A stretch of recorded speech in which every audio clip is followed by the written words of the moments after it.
Hi, welcome to the April edition of Cinetopia. Today we're talking about the Isle of Dogs, You Were Never Really Here and The Square. We're reviewing those films, and we've also got an interview with David Martin, the director of the Hidden Door Festival in Edinburgh, who are using the old 1930s Art Deco State Cinema and reopening it up again for film after a hiatus of about 60 years, 70 years. We'll be talking about that. Also, we'll be exploring the State Cinema acoustically. And later on we'll be talking about discussing our favourite film decade and discussing the first Cineclub meeting of Cinetopia, all that to come. So now on with the reviews and Isle of Dogs. Okay, guys, Isle of Dogs. I saw that last week. I personally liked it quite a lot. It's not my favourite Wes Anderson film, but again, it's one of those. It's an enjoyable film. I don't think you have to think about it quite a lot. It's great to. I think I saw it in an audience with the kids. The kids enjoyed it quite a lot. So on that level, I think that audience sort of interaction was quite cool. But again, it's not. I think his films are like they're so sumptuous, visually, and just like he's truly one of the auteurs of our time. But I don't know. I think it's not in my favorite films of his. But again, I just want to know what you guys think. What do you think, Amanda? Yeah, so I've always been a huge Wes Anderson fan. He's been one of my favorites, and I think though what I've started to realize is that I need a couple times to watch something to fully enjoy it. Like I think that Darjeeling Limited was not my favorite, and it's become close to my favorite now. Okay. But animation in general is not always my favorite, but I thought this is probably one of the prettiest animated films I've ever seen. It was really, really beautiful in terms of the design. I think that the shots were just very layered, and obviously it was very, very classic Wes Anderson stuff. The symmetry and everything, yes, you know. Absolutely, things that you expect. But it's perhaps I've just seen so many Wes Anderson films that his style is becoming a bit cliche for me, so it's a hard thing for me to get over. I can see your point. I sometimes sort of feel that way about his work, where I think you can have your signature styles, which again you want them to have their, I don't know, as the idea of the auteur, I suppose, and the idea that they would have their own sort of particular style that is theirs. But I feel that there's not a lot of innovation to a certain extent with his style, and I feel with this film, I think he's one of those directors. Either his films, for myself anyway, I remember seeing Grand Budapest, and I remember seeing Moonrise Kingdom especially. I loved quite a lot, and those films hit me immediately though, and I felt the need to see them immediately again, but with this I didn't get that. You know, I think maybe it was just, I don't know. I feel like maybe it's not as personal, maybe, I don't know, to the rest of his work. And I feel that a lot of it is sometimes, I think, for example, I think he wanted to make a film set in Japan so he could sort of explore those sort of stylistic notes and sort of to explore that sort of style of like having like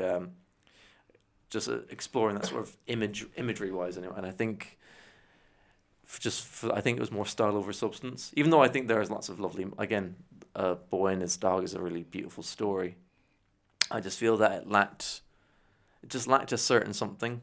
Definitely think that there were political overtones, and I think that there is something that I feel is maybe the thing that's controversial. You know, like the idea that the dog is the ostracized person and things like that. But I think there's this use of, I think the main controversy is the use of Japanese as almost, it's about Japan, but then the use of the Japanese language as the other, so you don't understand it. And sometimes it's translated and sometimes it's not. And I think what Wes Anderson, was trying to do, from my understanding, is to, is that it's so visual that you can sort of relate to people, and dogs can relate without having to translate it.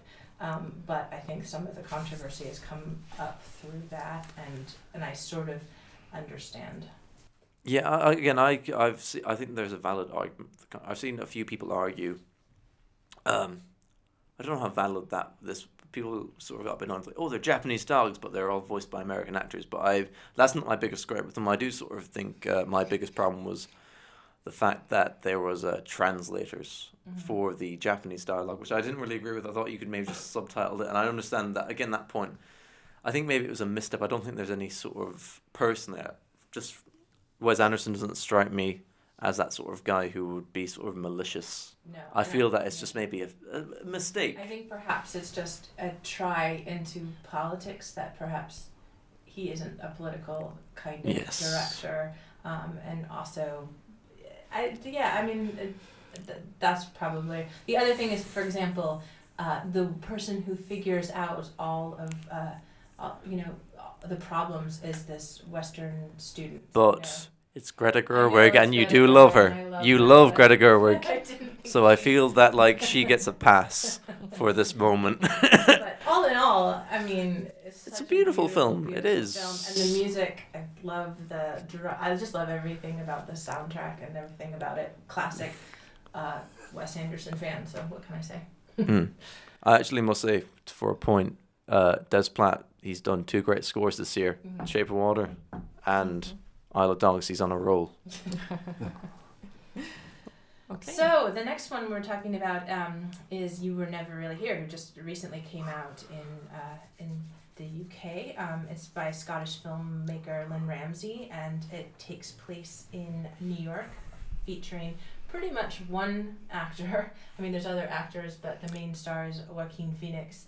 And it's a very mysterious, beautiful film. I think Melina and I saw it together, and there's what is going on? What do you think's going on? Well, we follow Joe, played by Joaquin Phoenix, who is this war veteran, sort of broken soul, also with a traumatic childhood, struggling to find his purpose in his life. He's taking care of his mother, and he's got into private security, but in a very like underdog way. So everything seems to be unofficial and secretly going on. His attempt is to protect young girls, especially from sex trafficking, and but we never really see what's going on. Mm-hmm. So it's more his journey through this new job, and how he's still haunted by his past and by his the trauma he's carrying with him. And then one of those cases where he's supposed to save the daughter of an upcoming politician turns out to be not exactly as it's supposed to be. So I don't want to do any spoilers right here, but it is a very sort of mystical way. Narrative that is sometimes very confusing. Yes, partially absolutely. because it's going back to his post-traumatic stress of the Gulf War and his previous life, but also not much is said because a lot of times he's just traveling around New York, and there's hardly any dialogue. So it's very interesting because the best screenplay at Cannes. Yes, best screenplay. And Joaquin Phoenix won the best actor. But I think it's kind of amusing that the screenplay won, and there's probably a couple lines with it. In total. Lynn Ramsay, she is really, and speaking of auteurs, really an auteur. I mean, what a beautiful shots, and what absolute beautiful sound, a score. Johnny Greenwood, the sound design is so haunting in it. It's kind of, there's a lot of scenes that are very violent or intense, and it's a lot to do with the sound. And for me, as someone who lived in New York, it's not one of those films that really depicts New York in this gorgeous sort of beautiful way. It depicts New York how I remember it in a lot of ways, driving on 2nd Avenue, seeing the lights on 31st and 32nd Street, listening to the sound of the subway. These things are the corners, and she really captures the energy of a city that is really gritty, and I think is so powerful in the way that it's very poetic in that sense. I agree. Well, I've never been to New York, but the soundtrack really manages to create a certain discomfort, and there's always like his need to be on the move because he can't rest. He always has to move on, but doesn't really know where he's heading, and the soundtrack clearly manages to underlie it in a very poetic but very harsh way too, because I remember the traffic was quite loud in comparison to the actual like soundtrack music wise, and the slamming of the doors, everything was like overtly loud in the theater, so it really made you feel this gritty experience of and traveling around New York.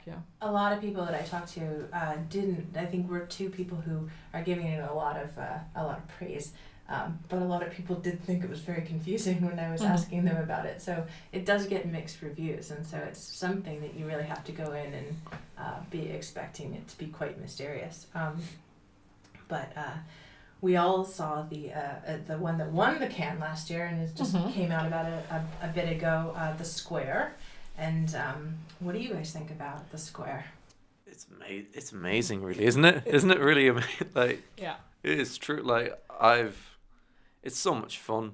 It is so much fun to watch it. The only problem I had with it was the length. It's 2.5 hours. Yeah. And I was really amazed, and like in a very positively funny, amused way, for 2 hours, and then it sort of lost me towards the end because I think when he gets sacked, yeah, especially, I think that's when maybe I got a little bit sort of lost with the film.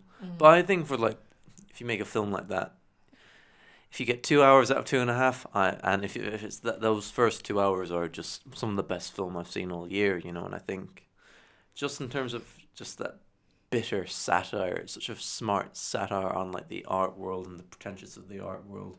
And also just the general sort of reliance on social media and how there's a dilution of art with sort of clicks, and like everything's sort of now become a little bit like clickbaity, where it's like, oh, we need to get reaction to the actual work, not the actual work itself. We need to build a buzz around the work instead of it being about the work itself.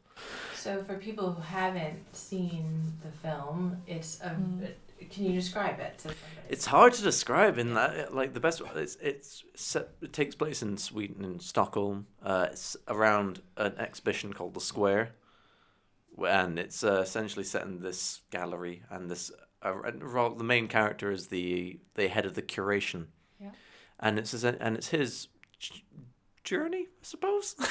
Technically, it's his journey throughout the film, and it's sort of interactions with journalists and with and just generals and just people within the art world in many ways, and sort of the runnings of the museum, and certainly what they aim to do with works, I suppose. That's the best way to describe it. And then it's sort of it's a saturation of all these sort of things and just what the modern artist is about in many ways, I think. Well, that's what I took from it in describing it. But it's difficult to describe. Would you agree? So funny enough, the director originally had made The Square, this art originally. And I think the point of it was to have a box, right, where there was mutual respect when you walked into the box. Yeah. And so the film is pretty much satirizing the fact that the artistic director of this Swedish museum very much does not have that much respect for the common person. For example, this poor little boy screaming help in his stairwell because he falsely accused him in front of his parents, causing him that was hilarious though. I love the child being like, I will make chaos with you. I think it's hilarious. It's a very I think it speaks to the the contradictions of just like people who feel that they're like good people, and the guy, and constantly whenever he like sees a beggar or a homeless person, he's constantly always like giving them money, and it's sort of more of a gratification for him, I think, for himself, to make him feel like he's a good person, more so than him wanting, and especially when he tries to apologize to the kid itself. Oh, that scene. It was ridiculous because he had the child right outside of his door. He had just basically kicked it down the stairs. It was laying down in the stair, screaming for help, and he goes back, digging in the trash for the phone number he had thrown away the day before, to record a video to apologize to the child, basically by explaining the inequality in society to a 10-year-old boy. It was just brilliant. I also really like the scene that is pretty much is the poster. So there's this performance artist that plays for a whole host of very rich people who have obviously donated their money to the museum, and he is performing like an ape, and it goes too far to the point that things get too out of hand, that the donors have to take it into their own hands. It's such a great commentary about what we like as performance art, but when art goes too far, perhaps. I quite enjoyed the fact that the guy who played the ape, he was an ape in Planet of the Apes, Yes, the new Planet of the Apes. he So I does the thought that's how he got the job. I think there was an audition of him playing an ape. But I also think one of my favorite characters was the other artist who he does a press conference, and he's also then at that performance, and it's sort of, and the guy who's who has Tourette's in the crowd. No, that's it's brilliant. It's one of my favorite scenes. It's like that, and I think also the condom scene, which is absolutely There was also Elizabeth Moss. I'm gonna give her a shout out. She is brilliant in the film. Yeah. And she, by the way, has an actual ape in her house. Yeah. Just Yeah, it's it's like a- her it's a- pet. It's absurdist. It's absurdist. It in a is lot of ways, absolutely. but that is funny, and definitely maybe my favorite of definitely my favorite of the three. But it didn't come without controversy, because a lot of times a lot of art people do find it really funny to laugh at themselves, high art. And I was actually in a theater I thought was really funny, where there was a scene where one of the statues just they just falls down just because they take it away. Some old statue. And I've never heard someone laugh harder in a theater in my entire life. And I was like, this really must be like the head of ECA or something. Yes, like hysterically sitting laughing. in the film house, thinking that this was so funny. Because it was funny, but Of it's course. funny in this very sort of way that pretentious art people would laugh at themselves. And I think some of the commentary or controversy has been, this is too, it's exaggerating the harshness towards liberals, and it's adding this populist populist resentment. I agree that to a certain extent, but I think I don't think it. I think the director in himself. I think people do take this. I think I know quite a few artists. Lots of my friends were in art college, and they do take themselves a little bit too seriously for my liking. But again, I think the film itself. I think again, actually, a scene that I forgot that I just loved so much was the cleaner, and he's cleaning up all the rubble, and then the guy who's like, yeah, we'll just put it all back, and then we'll try and put it back all the way it was. But so I think you need to be able to poke fun at yourself, and I think you can. I get again controversy. I think the problem for myself with these sort of issues as an audience, I feel that we try to politicize certain. Again, with films like Isle of Dogs, I can sort of see the argument very well, and I agreed from it. But I think with this film, I think satire is the best way to counteract the dark aspects of life. So I think you just need to be able to. It's not poking too much fun at anyone. I don't think populist aspects really speak to myself personally.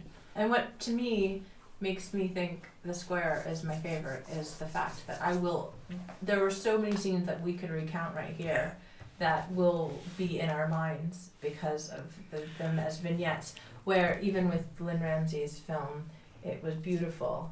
I don't have those scenes the same way. I think that's.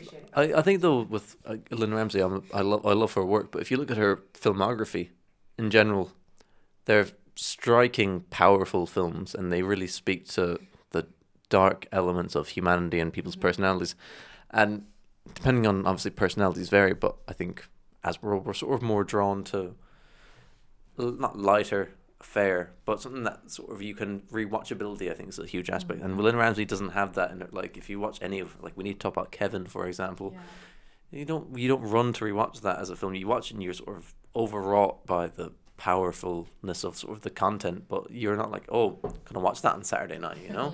You can't handle it. No, it's tricky, but again, that speaks just to her. She's a very powerful filmmaker, and she's got a really sort of unique voice for sure. But I think people, you don't want to sort of emotionally batter yourself every time, which is what a lot of films do. Like I watched for the first time her first film, Morwenna Callar, pronouncing that wrong, but watch it. It's a great film. It's an amazing film. I recommend it highly, but it is very hard to watch because it's the story of this woman who like comes home, she finds her boyfriend, he committed suicide, he's a writer, and he like leaves a little note, and then it's just her journey throughout that, and it's difficult to watch, and I watched it and I was like, wow, this is pretty amazing sort of character study, but I don't want to see it again, to be honest, because it's just really difficult, but it speaks to, she's still an amazing filmmaker, but I lean to the films I can sort of enjoy again. Like again, The Square, I love talking about all these scenes. Like it's so much fun, especially to experience it in that sort of way. But with those sort of films, I'm just like, I appreciate the art, but I'm not able to go back that much because it's a little bit too depressing. I don't know.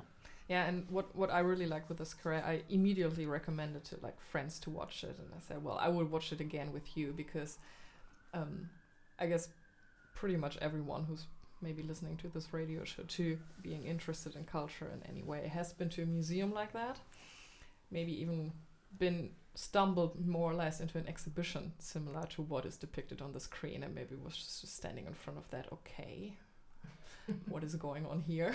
So I think there's at least one scene everyone can relate to it when they are interested in watching satire on cultural museums in general. So it is a lot of fun to just see how condensed it can be in 2.5 hours. Yeah. And we all have that one friend who will go to an exhibition and try and take a photograph. And someone's like, no, you cannot photograph this. We all have that. Me. So depending on your mood, whether or not you want something really light, Isle of Dogs, or something funny, The Square, or something very intense, here's 3 films for you. Exactly. It's amazing that way. We were invited to see a sneak preview of the State's cinema space with founder of Hidden Door Festival, David Martin. I did a short interview with David at that time about this year's upcoming Hidden Door Festival, the use of this old cinema space, and the plans for the 2018 film programme at Hidden Door.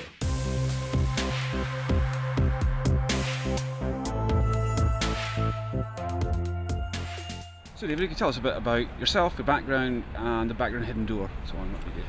Yeah, so hi, my name's David Martin. I'm the creative director and the founder of Hidden Door Festival.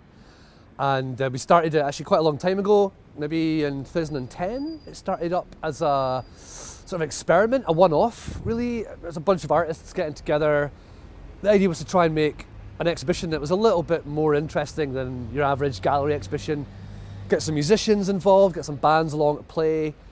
And it started as a really simple idea and it just grew arms and legs.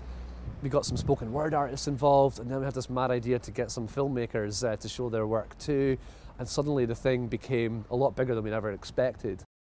We're very much about trying to create an opportunity and a space for people to innovate, people to show new work, people to develop new work and create opportunities for that really. So we like to think of ourselves as kind of encouraging the new kids on the block, you know, the emerging artists and people who are really willing to push themselves. It could be quite an established artist, but they want to innovate what they do. We want to be able to provide the space for that, and that's why we use these unusual derelict buildings. So why do you use abandoned buildings, or what's the importance of these abandoned spaces to Hidden Door? Well, after that initial experiment, that kind of one-off, it went really well, but we knew there was something more that we could do in terms of contributing something to Edinburgh. Edinburgh's this amazing kind of festival city. There's so much going on, but a lot of that isn't really, I don't know, it's almost like it's for the tourists a little bit, and we wanted to do something for the city. And we came up with this idea of using abandoned spaces, derelict buildings, as a way to kind of open up a new space. It's almost like a metaphor for getting something new to happen. If you create a new space for that, you're more likely to get something new to happen in that space. And it creates this opportunity for people who live here to explore and to kind of get into a space they've not had a chance to get into before. find out what's in there, and while they're exploring, then they're going to be more open to discovering new artwork, new kind of creative, work by different people. So it's all about creating that atmosphere and that kind of environment for people to explore, really. And so the building behind us is featuring a hidden door. Can you tell us a little bit about it and maybe some of its background? So this building here is the State Cinema, and it was built in the late 1930s. It operated as a cinema for a long time. It's quite big inside. It used to have a capacity of 1,600 people, so it was really big. But then eventually, with the sort of general closure of cinemas, it was turned into a bingo hall. And then after being a bingo hall for a while, it was turned into this mad nightclub called Babylon. And it was completely transformed inside. It had big Egyptian statues and glass bridges and all sorts of stuff. And that all got it all fell into disuse, shall we say, for various reasons. And the nightclub was no more. The building stood empty for over a decade, gathering dust, generally falling into disrepair, and now everything has been kind of stripped out of it. It's going to be developed, it's going to be turned into a completely different kind of set of buildings. They're going to keep the front bit, the kind of distinctive Art Deco, which is really nice, but the back bit, which is basically a big sort of hangar, is going to be turned into accommodation, I think. So we're having an opportunity, one last chance to get into that building, to use it and to bring it to life again for film and for art. So what are your plans for the building for Hidden Door? So when we get inside it, we're going to turn this very derelict interior into a fantastic cinema space, but a space that can also be used for theatre and for dance performance as well. But that's part of what we do with Hidden Door. It's really exciting to kind of take a building which is pretty kind of rough. It's not called the State Cinema for nothing. It is a complete state in there, and that is what we've got to work with. But we want to kind of use some of that, so when people walk in, they don't think they're walking into a functioning cinema. We want to feel that it's a sort of exciting, derelict, unusual space. And when they explore it, they'll find this amazing big space that they can watch films in. There's a huge basement in the State Cinema as well, which we're going to use as a theatre for all sorts of really interesting site-specific theatre works and dance works. And basically, it's going to be like no other venue in this city. Maybe something you might be more likely to find in Berlin or something like that, maybe. Something quite rough, something quite industrial. Sounds very Leith. So if you could tell us a little bit about the film programme for 2018 and just what's happening at Hidden Door generally this year. So we're very excited this year with our film programme. We've expanded it a lot. In the last few years, what Hidden Door's done is it's usually provided what we would usually refer to as the cinema space or the Hidden Door Cinema, and we've shown programmes of films in that space. But this year we were really keen to take the film programme out of the cinema and use spaces more in terms of how we show films in those spaces. So the film programme this year is going to take place in lots of different kinds of spaces. Some of it's going to be in the State Cinema, some of it's going to be across the road in the Leith Theatre. We're collaborating with the Edinburgh International Film Festival, who are going to programme an event for us. We're also collaborating with lots of partners like the fantastic and wonderful Edinburgh Short Film Festival, and we're also working with Kino Club and with Africa in Motion and other partners that we've worked with in the past, Squiff as well. So it's looking like a really exciting, curated film programme. But this year, again, because we're really keen to develop the film programme as a really important part of the general Hidden Door programme, we've actually got an open call, a Hidden Door curated programme. We've never actually had that before. Right. We've always brought in partners to curate the film programme for us, but this year we've put out an open call, we've had submissions, and we've been selecting from those submissions with a prize attached. So we're going to be awarding a Hidden Door prize, a jury prize, basically for the best film in the Hidden Door film programme. So that's what we're doing this year. Fantastic. So can you tell us where, if somebody wants to find out a bit more about Hidden Door, can you tell us where they might go or what they can look at? Yeah, so if you want to find out a little bit more about Hidden Door, then basically it's all on our website, www.hiddendorblog.org. We're big on Facebook, so you can find us on Facebook and you'll be able to kind of get lots of information and updates if you like us on Facebook, and you'll be able to find out our website from our Facebook as well. So we're all over social media. We'll be even more all over it if all you guys want to share what we do and spread the word. Hidden Door is still, it's a volunteer-run festival. It's still a very small operation, really, in the context of Edinburgh and and Scottish culture. So we're just looking for all the support and people to come along and really enjoy it and get the most out of it.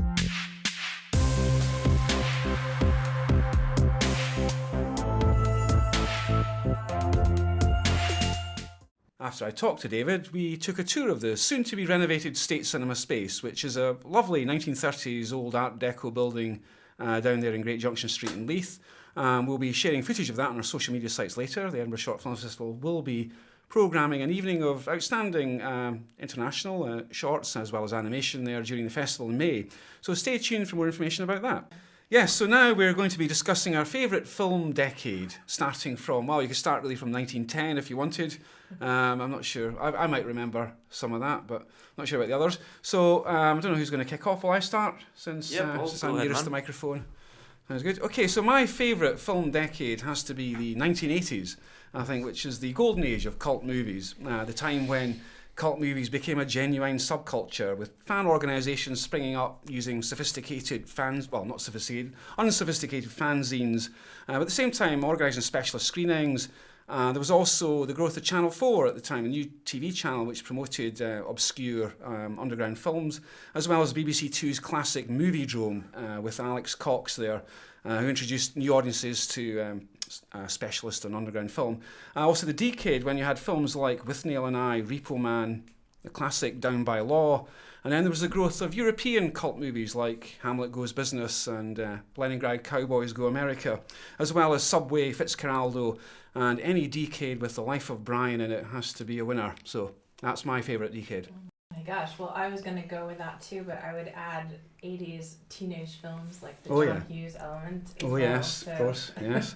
We also have some very interesting cult classics. Like what was the one with Melanie Griffiths in it? It was Working Girl. Oh, maybe. Yeah. So there was such classic Secret of My Success, things like John Cusack's Say Anything. That might actually have been 1990, but so there were some really great coming-of-age films that made me think about life a lot. So, and just fun to watch over and over and over again. So things that you can enjoy. They were like a little bit like later on, Dazed and Confused came in, but I felt like I was part of a group of people, a community and so it's definitely my first and favourite era. Yeah, it seemed to be the time of that decade when people started to organise their own film screenings, or fan groups would coalesce around a film and then demand it get screened somewhere. Right, and watch it over and over. Yeah, again. I mean, the classic, I suppose it's a 70s film, but, the Rocky Horror Show really took off in the 80s, when they could actually get cinema space to rescreen it. So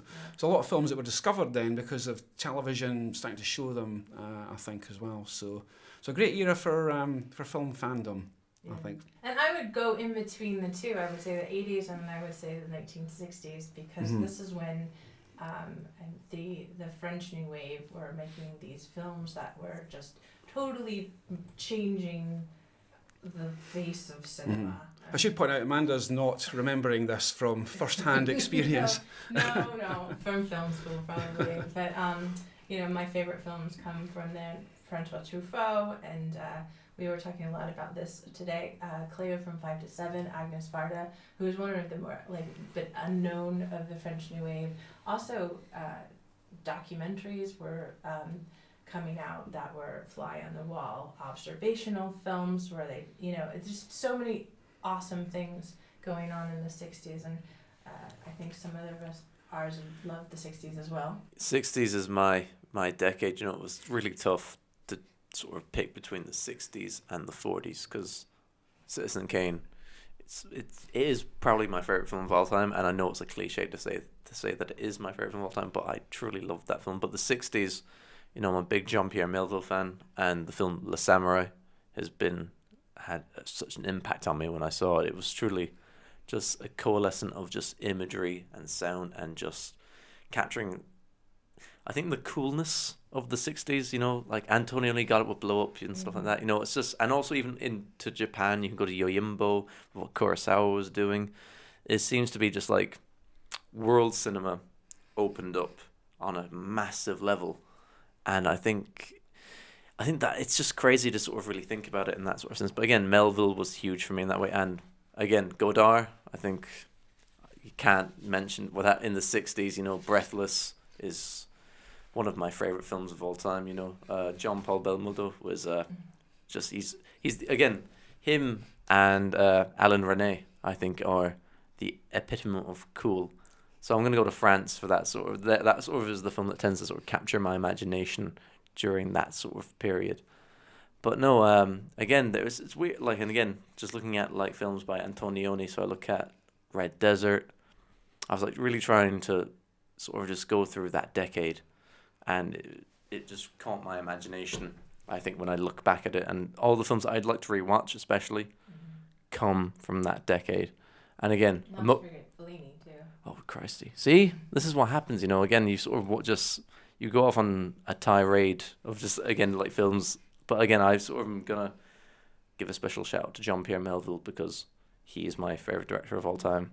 So again, I think he made films like obviously The Samurai, Leon Marlene Priest, also starring John Paul Belmondo, which is an amazing. I recommend anyone who's not seen that to watch that because it's set in like rural France and he plays like a sexy priest essentially, and it's essentially a story of lots of middle-aged women who are like, oh, he's a good-looking priest. Let's try and form a relationship with this good-looking priest.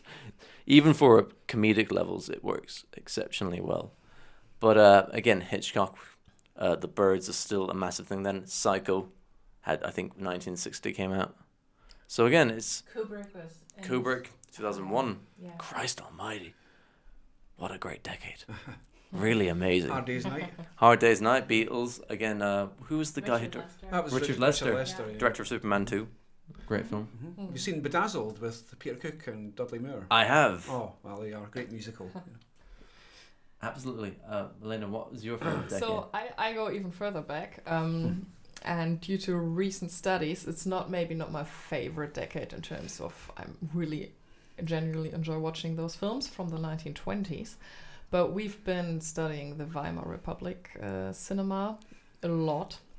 It was a retrospective at the Berlinale Film Festival, and it just made me realize the importance of this film decade for the entire history of film that followed, because many of those directors emigrated to the US, to Hollywood, when the Nazis came into power, and they basically built the foundation for Hollywood, how we know it now. Film noir, everything like came out of this era, and they have developed a lot of interesting camera style, film set in general, the entire. Well, if you look at sort of Yeah. just expressionism, German Yes. expressionism is the biggest Expressionism thing. is Like it, you yeah. have F.W. Murnau was a huge aspect director of, I think, Nosferatu. I'm going to say he directed Nosferatu. Nosferatu. It was So- the Cabinet of Dr. Caligari. Is amazing, you know. Major inspiration for every Tim Burton film. Metropolis for Oh, science French fiction, Lange. Yeah. for like crime mystery in general. So there have been so many great genres and general roots in this decade that I think it was. But one of the things that we learned Important. and studied with the Berlinale is that you think of these big names, but what was happening elsewhere? There were so many directors in that time. There was really prolific amount of filmmaking going on in that time, because during the Weimar Republic, people were going out to films, and Yes. so they made tons of films, and they weren't just these sci-fi, Metropolis, German expressionist films. They were films about everyday life in Berlin, and so it was just a really interesting period for sure. Yeah, and also in terms of documentaries, they had just like get a camera, go out there and like film your everyday life surrounding, Yeah. and they did a really nice mashup of this. And This all certainly stuff. It was really nice to see. our favorite decade, the 60s, took a lot of Of inspiration. course, I think for sure. I think just purely from a technical viewpoint. Yeah. If you look at just cinematic techniques like low-key lighting was bred from sort of the cinema of the Weimar Republic and stuff. And again, you wouldn't have film noir without that, and I'm a big proponent of film noir. And with that, again, You would have neo-noir. exactly, you wouldn't have neo-noir. You wouldn't have Paul Thomas Anderson would not be doing what he's doing. So again, that I really like that you brought in the Weimar Republic, because I think that's like even Conrad Veidt as an actor. I think one of my favorite films was The Man Who Laughs. Has anyone seen The Man Who Laughs? It's a Yeah, I've seen it, brilliant yeah. film. Yeah. And that's sort of like an American German expressionism film. It's crazy how again it was sort of I don't know who directed it. I want to say, who was it? It could have been Murnau, but I'm 100% sure personally. But again, that sort of film. So even though it sort of is framed like sort of stylistically as a German expressionism, it is in many ways a precursor to just universal horror sort of style filmmaking. I don't know. It's crazy. A beautiful sort of. I remember studying when I studied like German expressionism. That was a huge boon for me. And Nosferatu. I still go back to Nosferatu every now and then just to scare the hell out of myself. It's such a creepy film. Yeah, that's true. It's just I wouldn't say I don't find it that creepy and sort of with the effects, but when you look at the entire like makeup. Max Schreck is terrifying. Of the Nosferatu vampire itself. My first exposure to it was I saw Interview with a Vampire. Yeah. And I think they had a shot of that film in the film, and it terrified me as a kid. And I was like, oh, then I saw the actual one. I was like, oh, that's what it's from. But no, it's terrifying. But no, speaking of the 60s and all that sort of stuff, I think the expressionism sort of is the root. And I think that's how we've gotten to where we are with with cinema in this day and age. It's crazy. Like, I even look to like sort of Bogart films, like The Big Sleep and the film noir. And I sort of don't know if we would have got that without those films in Germany and with those directors who moved over to America then during the war. And I think, I'm glad. I'm not glad that World War II happened, not at all. But I'm glad that it's interesting that we at least can get one positive aspect. I think it speaks to human nature, though. In the most adverse situations, you can create a good opportunity and positives can come out of it, which is the most important thing in the darkest moments. That's true. Paul, you're a film noir man. Come on, bring in. Oh no, yeah, film noirs. Oh yeah, great. Maltese Falcon. Which was one of the first. That's why I was really difficult with. I nearly went for the 40s because I was looking through it, and it was just purely on the basis of just you had like all the Bogart films. You had Hitchcock's Rope. You had Traces of Sierra Madre. I think. Oh yeah. It was another great decade, and also that was the birth of film noir.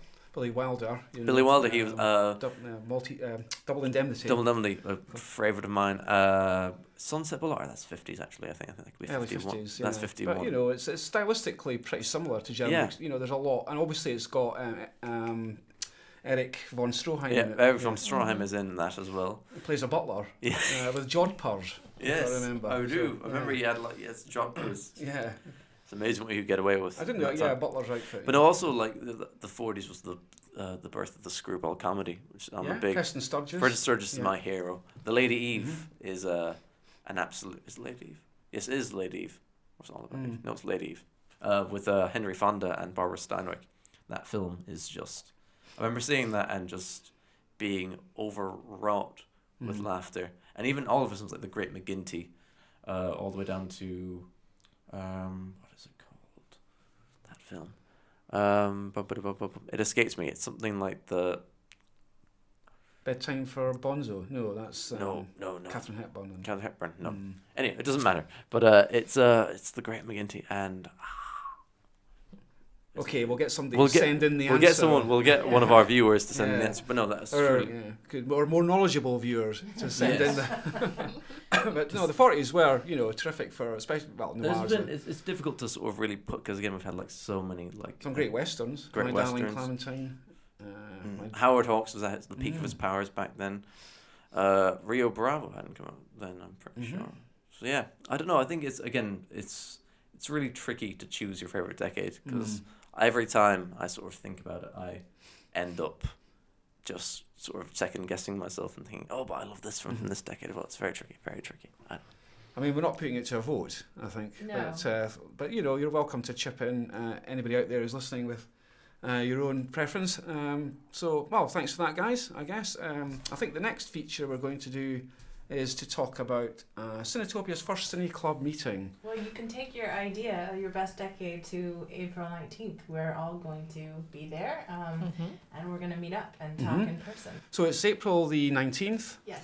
starting at... 6:30. It's at Gallery 23, which is on Atoll Crescent. So it's right off of Princes Street. And we will be screening, details to come. We'll be screening a short film and a feature film.